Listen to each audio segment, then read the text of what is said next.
87 का, 88 का, 89 का, इनका सबका प्रमाण पे से था। तो मैंने कल क्लियर किया था प्रमा और प्रमाण। प्रमा मतलब कि वो जो हमको ज्ञान होता है और प्रमाण मतलब कि वो जो साधन होते हैं। तो उसमें कल हम लोगों ने 3 प्रकार के प्रमाणों की चर्चा करी थी। ज्ञान तो सभी एक, प्रमा तो एक ही होगा, लेकिन प्रमाण अलग अलग होंगे। एक था प्रत्यक्ष प्रमाण। प्रत्यक्ष प्रमाण किसको कहते हैं? जो स्ट्रेट फॉरवर्ड हमारी ज्ञान इंद्रियों, आँख, नाक, कान, मुंह, जीभ, त्वचा, ये जो हमारी 5 ज्ञान इंद्रियां हैं, इनसे जो ज्ञान हमको, डायरेक्ट ज्ञान हमको जो होता है, वो ज्ञान कहलाता है प्रत्यक्ष प्रमाण। फिर हम अनुमान लगाते हैं। तो मैंने उदाहरण दिए थे कि चप्पल दे करके, कार दे करके, गाड़ी दे करके, कुछ देख करके, धुआं दे करके, तो हम अनुमान लगाते हैं, तो कहलाते हैं अनुमान प्रमाण। साधन है, एक तो डायरेक्ट क्लियर स्ट्रेट फॉरवर्ड दिखता है, एक इनडायरेक्टली हम लोग अनुमान गैस करते हैं, अनुमान। ये 2 प्रमाण होते हैं। तीसरा होता है शब्द प्रमाण। शब्द प्रमाण मतलब जहाँ हमको विश्वास, जहाँ हम ना अपनी आंखों से देख रहे, ना अनुमान लगा रहे, लेकिन कोई और हमें बता रहा है, वो जो हमें बता रहा है वो विश्वसनीय है। चाहे वो लल्लन टॉप हो, चाहे वो न्यूज चैनल हो, चाहे वो नासा हो,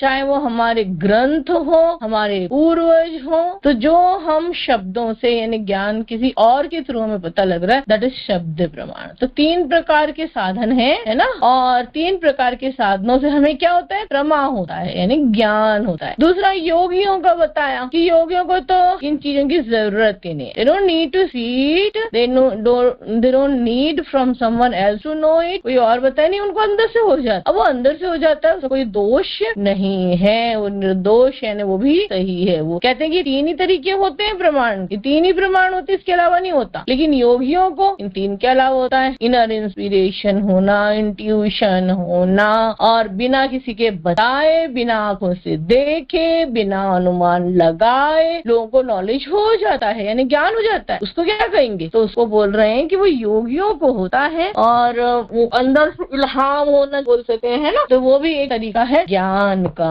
ये भी बोले, लेकिन वो निर्दोष है, ऐसा नहीं कि उसमें कोई दोष है। तो ये सब अपन लोगों ने ये 2 चीजें पढ़ी। अब ईश्वर की बात आ गई। 92, 93 में जो पढ़ा वो ईश्वर की चर्चा होने लगी। ईश्वर असिद्धे है।